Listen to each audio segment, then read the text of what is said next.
everyone. Welcome to Weekly News Highlights. Let's begin with the keywords that made headlines this week. Escalating Middle East tensions are disrupting key supply chains, cutting vital imports, and putting South Korea's petrochemical and auto industries at risk as the government moves to secure alternative routes and prevent hoarding.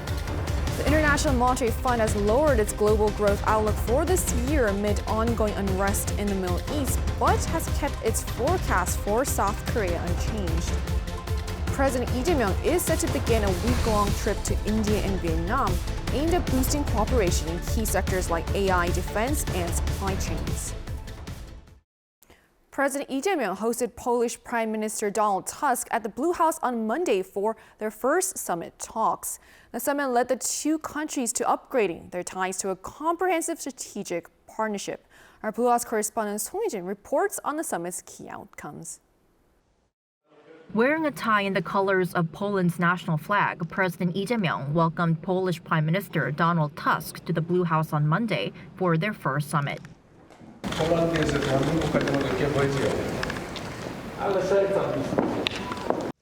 Lee and Tusk agreed to upgrade South Korea and Poland's strategic partnership to a comprehensive strategic partnership. As expected, defense ties were at the center of the talks. 양국의 고해적 방산 협력은 더욱 확대될 것입니다. 저는 양국 간의 방산 협력이 심화 발전할 수 있도록 이미 체결한 총괄 계약의 안정적 이행이 필요하다고 말씀드렸습니다. Defense cooperation remains the key driving force of our bilateral relations. We will continue with this cooperation while also accelerating technology transfer, localization, and the relocation of production facilities to Poland. The remarks refer to a defense framework agreement worth more than $44 billion signed in 2022, South Korea's largest overseas arms deal to date. Since then, Korean defense firms have signed follow-up contracts to supply equipment such as K-2 tanks and K-9 self-propelled howitzers. Beyond defense, the two sides are set to expand cooperation in energy, infrastructure, and high-tech industries. President Lee particularly called for Poland's support in helping Korean battery firms enter the country's energy storage system market. Prime Minister Tusk, noting that South Korea is Asia's largest investor in Poland, said he would continue efforts to ensure a favorable business environment. Also discussed was coping with the fallout from the war in the Middle East. 또한 양국 모두 중동 전쟁이 불러온 위기에 대처하기 위해 글로벌 공급망의 안정화가 중요하다는 점에 공감하였고, 이를 위해 필요한 협력을 이어나가기로 뜻을 모았습니다. We must work together toward a new geopolitical balance and peace, and I believe Poland and the Republic of Korea should join forces in this effort. The summit wrapped up with an official lunch featuring a blend of Korean and Polish cuisine. The Polish Prime Minister's visit comes less than 2 weeks after President Lee hosted the leaders of France and Indonesia at the Blue House. The visit marks another in a series of recent summits as global uncertainties persist. Song Hee-jin, Arirang News.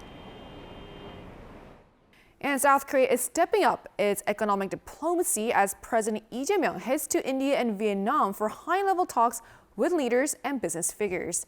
Our senior top office correspondent Yoon Jung-min tells us more. Starting Sunday, the South Korean president will embark on a two-nation week-long trip to other countries in Asia.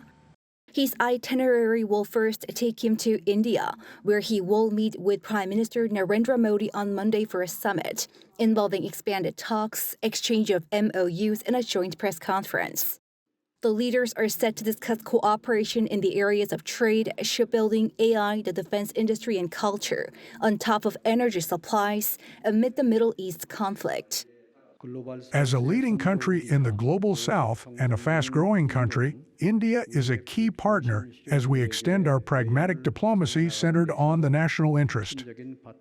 Lee will be hosted by Modi for lunch. Last year, the two leaders met on the sidelines of the G7 and G20 summits. On Tuesday, Lee will arrive in Hanoi, and the next day, he will sit down with To Lam, Vietnam's top leader and general secretary of the Communist Party. The summit will include the signing of MOUs, a joint press conference, and a state dinner. High on the agenda is cooperation in trade, energy supplies, critical minerals, and culture. Following General Secretary To Lam's visit to Korea last year as President Yi's first state guest, President Yi will be the first state guest to be hosted by Vietnam's new leadership. It is expected to be a new turning point for a co-prosperity vision and the future of the two countries. On Thursday, the South Korean leader will meet Vietnamese Prime Minister Lee Min-hung and National Assembly Chairman Chen Tae-man, respectively ranked number 2 and number 3 in the country's power structure. During his trips to India and Vietnam, President Yi will also meet business leaders and Koreans living in those countries. He will return home on Friday. After hosting several foreign leaders this month, including those from Europe, President Yi will head to Asia as he extends his diplomatic outreach amid a crucial time in geopolitics. Yoon Jung-min, Arirang News.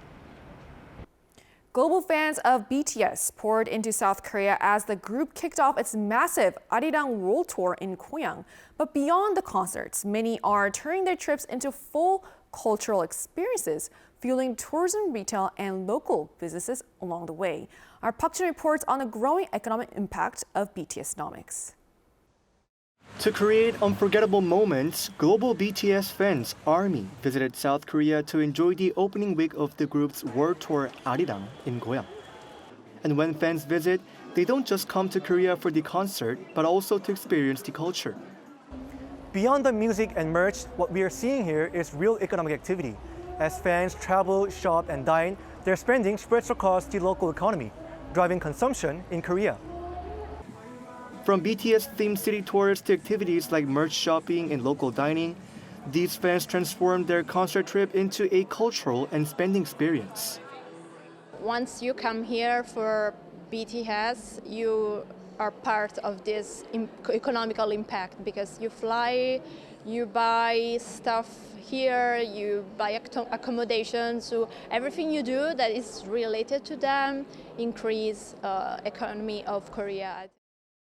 Hallyu Wave is a big impact for us because as we fans, we really consume and we really buy what our idols are using or endorsing. K-pop in general really attracts tourists to go here in South Korea. Over the last 10 years, there has been a meaningful increase in the number of foreign visitors to South Korea. From just over 13 million people in 2015, the number in 2025 rose to almost 19 million, up over 43%. Travel patterns these days are no longer centered on simple sightseeing, but rather on experiencing local culture firsthand and living like a local. For people who are big fans, there are likely to be fewer constraints on spending. The largest ever by a K-pop act, BTS is visiting 34 cities for a total of 85 shows as part of the group's world tour, which is projected to generate at least $1 billion in direct revenue for the group's agency HYBE and have a multi-billion-dollar impact on the global economy. This is a powerful reminder of the strengths of BTSnomics. Park Jun, Arirang News. Meanwhile, South Korea's shipments of ICT products overseas for the month of March soared past $40 billion for the first time thanks to robust semiconductor demand. Our Kim Jin-ong reports. Exports of South Korea's ICT products surged to a record in March, breaking above the $40 billion mark for the first time, driven by strong AI and chip demand. Data released on Tuesday by the Ministry of Science and ICT showed $43.51 billion of ICT exports in March, up 112% from a year earlier. The figure rose by about $10 billion from February, marking a 14th consecutive month of growth. In particular, ICT shipments accounted for more than 50% of the country's total exports. Semiconductor exports were the main driver, jumping 150% year-on-year to $32.84 billion. This marks the first time monthly shipments have topped the $30 billion level. The notable surge between February and March is largely due to increased exports of high-demand memory components. HBM and conventional memory, including DRAM and NAND flash, appear to have played a key role in driving earnings. Samsung is increasing its HBM supplies to NVIDIA, while prices for standard DRAM have more than doubled, lifting margins. A similar trend is evident at SK Hynix, and that is likely reflected in the overall results. As production shifts toward next-generation HBM, the supply of general-purpose DRAMs has tightened, pushing up prices across the segment. These supply dynamics are expected to provide an additional boost to earnings in the near term. Mobile phones and computers saw double-digit growth, while displays and telecom equipment posted declines. Meanwhile, exports rose across all major markets, with shipments to the United States and China surging by triple digits. This helped push the ICT trade surplus to $27.36 billion, also setting a new record for a second consecutive month. With demand for AI chips expected to remain strong, earnings are likely to stay solid, with semiconductors taking on a larger share of the economy. Kim Junong, Arirang News. The International Monetary Fund has lowered its global growth forecast for this year, citing ongoing unrest in the Middle East, but in contrast, it has kept its outlook for South Korea unchanged. In its April World Economic Outlook released on Tuesday, the International Monetary Fund maintained South Korea's 2026 economic growth forecast at 1.9%. The figure remains unchanged from its January projection, standing firm despite a downgraded outlook for the global economy. South Korea's inflation rate for the year was projected at 2.5%. The IMF and the South Korean government note that while downward pressures persist from rising energy prices linked to the Middle East conflict, robust exports and the swift execution of a 26.2 trillion won or roughly $19 billion supplementary budget have cushioned the impact. Globally, the economic picture is darkening. The IMF lowered its 2026 global growth forecast to 3.1%, down 0.2 percentage points from its January projection. The agency cited a combination of surging energy prices, rising inflation expectations, and a flight from risk in financial markets as testing the global economy once again. Looking at individual economies, the Eurozone's growth outlook was cut by 0.2 percentage points to 1.1%, weighed down by the cumulative burden of energy costs. The U.S. economy also saw a slight downward revision to 2.3%. The most severe impact is concentrated in the Middle East and Central Asia, where direct disruptions to energy exports caused a sharp 2.0 percentage point plunge, bringing growth down to just 1.9%. The IMF assesses that downside risks continue to dominate, particularly supply chain disruptions from the prolonged war, and advises governments to prioritize price stability and maintain fiscal soundness. Kim Do-yeon, Arirang News. Rising Middle East tensions are driving up plastic costs, accelerating a shift to eco-friendly alternatives. Our Kim Junong reports on how this crisis is reshaping the future of packaging. Under heat and pressure, this eco-friendly alternative made from starch and other plant-based materials is shaped into plastic bags. As naphtha supplies from the Middle East come under strain and prices soar, biodegradable bags are now gaining unprecedented attention. In fact, this company has tripled its sales compared to last year since the war began. About 40% of our products are made from plant-based materials, so our reliance on petroleum is lower. That makes supply more stable and price increases more limited than naphtha-based materials. Once avoided due to high costs, this company's biomass content now costs about half as much as HDPE, the key material in conventional plastic bags. At this restaurant in Seoul, takeout orders come in reusable stainless steel containers.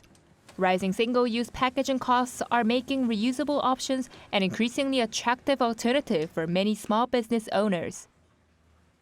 Single-use container prices have more than doubled, and supply has been unstable due to shortages. On the other hand, reusable containers are relatively more affordable and easier to source, so we've increased our use. Consumers are also responding positively due to the ease of use. After finishing the meal, customers simply scan the QR code on the bag. then enter their address, and the delivery service picks up the container. Collected containers are cleaned at a central facility and sent back to restaurants. Inquiries are also pouring in to this reusable container service provider. Inquiries have roughly doubled since the outbreak of the war, and we get at least 5 inquiries every day. Reusable containers were once seen as costly, but that has now reversed, with many businesses reaching out to cut costs. The war has sped up a move away from plastic, but with higher costs and added effort, sustainability remains a challenge. Our continued reliance on cheap plastic reflects the lack of a proper system to produce high-quality recycled materials. This should be an opportunity to implement measures such as mandatory use of recycled materials and to establish a long-term regulatory roadmap. What began as a crisis is now forcing a reconsideration of our dependence on petroleum-based plastics and opening new opportunities in the eco-friendly sector. Kim Junong, Arirang News.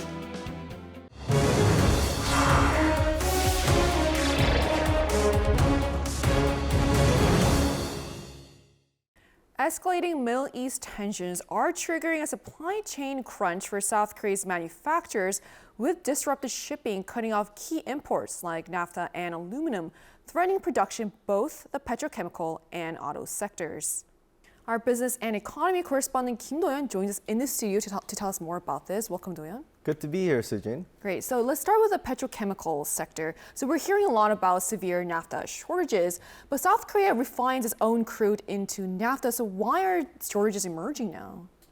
Now, it is a structural vulnerability in the supply chain, Sujin. Naphtha is the foundational material for essential goods, including food packaging, medical syringes, and automotive components. South Korea produces roughly 55% of its required naphtha domestically, like you said, by refining crude oil, but relies on imports to fill the remaining 45%. The core issue is that the Middle East accounts for 77% of those imported volumes. Because both imported naphtha shipments and crude oil deliveries have been delayed by the blocked shipping routes, the domestic supply has severely fractured. Experts point out that for a manufacturing powerhouse lacking natural resources, heavy reliance on the Middle East for high-volume raw materials has always been an unavoidable reality. South Korea and Japan are in the exact same situation. Because both lack natural resources but are manufacturing powerhouses, the Middle East has always treated Korea as an unconditional big buyer. So the auto sector is also bracing for disruptions, this time from aluminum shortages. So why is this material becoming such a bottleneck? Sujin, the Middle East accounts for about 10% of global primary aluminum production, and because of the blockade and the strait, the price of aluminum have gone up to a 4-year high. Processed aluminum has become increasingly critical for automakers as they transition to electric vehicles, which require the material for light-weighting vehicle frames and battery casings. And as we all know, auto export is one of the pillars of the nation's export economy, and analysts say that this could cause a severe production delay. Because a car doesn't just consist of one or two things, if the raw material supply for core components is affected, the car has 30,000 parts. And if a problem arises with just one or two, they can't be produced. Automakers typically maintain an inventory buffer of 3 to 6 months for parts. However, the prolonged nature of this conflict means those domestic stockpiles will reach a critical depletion point by May and June. If raw materials are not secure by then, delayed shipments will directly collide with peak manufacturing schedules, overloading the industry's just-in-time production systems and stalling operations. And this brings us to the government's response. So what measures are being taken to ease the supply crunch? Now, Sujin, the government has been implementing contingency plans since the early stages of the supply shock. Last month, the Ministry of Trade, Industry and Resources initiated a 5-month export restriction on domestically produced naphtha to keep volumes inside the country alongside an emergency supply adjustment order for 7 critical base oils. The ministry also deployed a 130 billion won export voucher to subsidize surging freight costs for affected companies and applied zero tariff quotas on essential imported base materials. Earlier on Thursday, during the senior secretaries' meeting, the president addressed the supply chain risks directly and reiterated the recent new measures to bypass the Middle East choke point. 중동 전쟁이 7주차에 접어들면서 제조업 전반으로 공급망 리스크가 빠르게 확대될 수 있습니다. 이런 가운데 중동 중앙아시아 4개국과 원유 2억 7,300만 배럴, 나프타 210만 톤을 대체 공급선을 확보했는데 국내 수급 안정 그리고 경제 산업 피해 최소화에 크게 도움이 될 것 같습니다. The president emphasized that the government must quickly process the necessary procedures to bring these secure volumes into the country. Furthermore, a $1 billion supply chain stabilization fund has been actively mobilized to assist domestic manufacturers in absorbing the surging production costs until the alternative supply lines are fully operational. All right, thank you so much for your analysis today, Toyon. Thank you for having me, Sejin.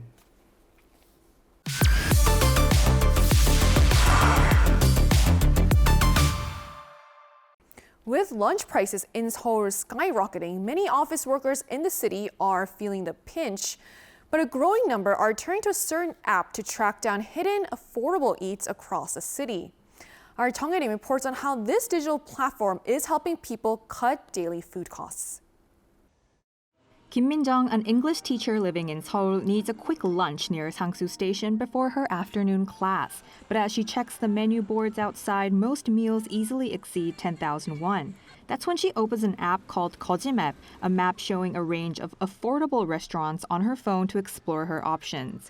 She settles on a cozy Korean restaurant offering a full meal with side dishes and soup. This satisfying lunch costs her just 7,000 won, or about $4.76. Eating out in Korea has become so expensive lately.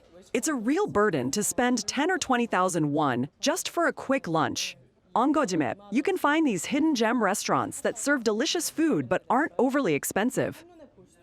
Here at another affordable restaurant listed on the map, the average price per item on the menu is 7,000 won.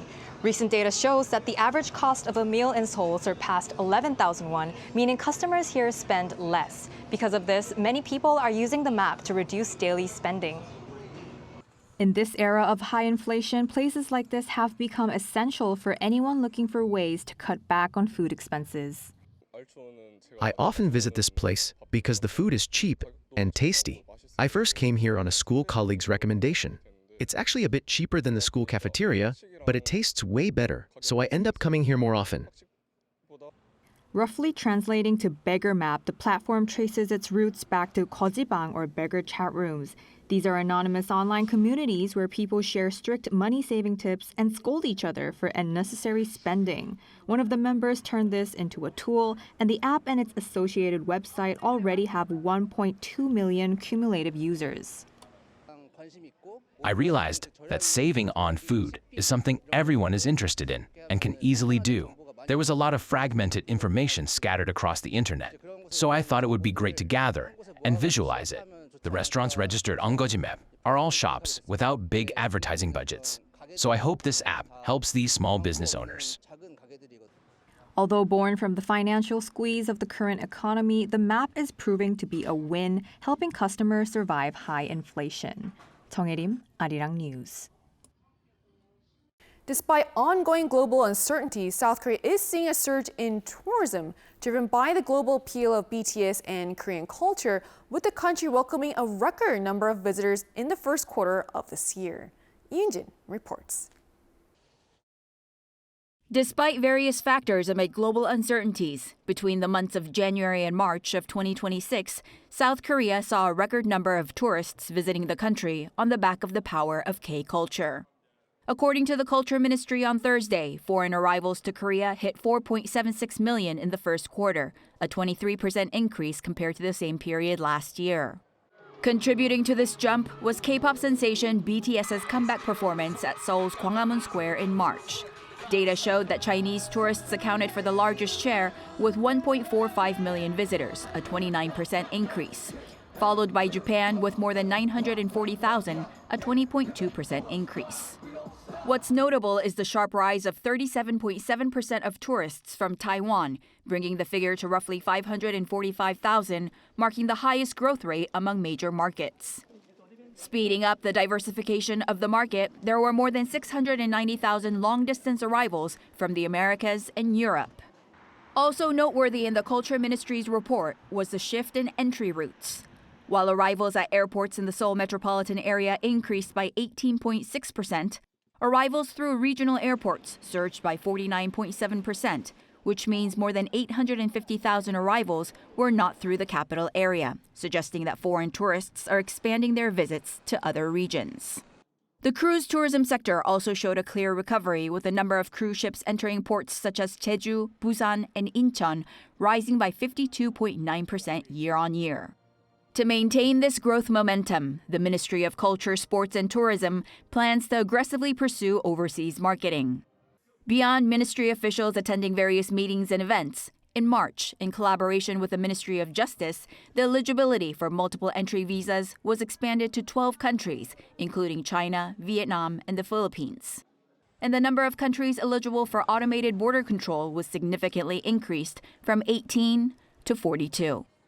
이은진, Arirang News. That brings us to the end of Weekly News Highlights. Thank you for watching and enjoy the rest of your weekend.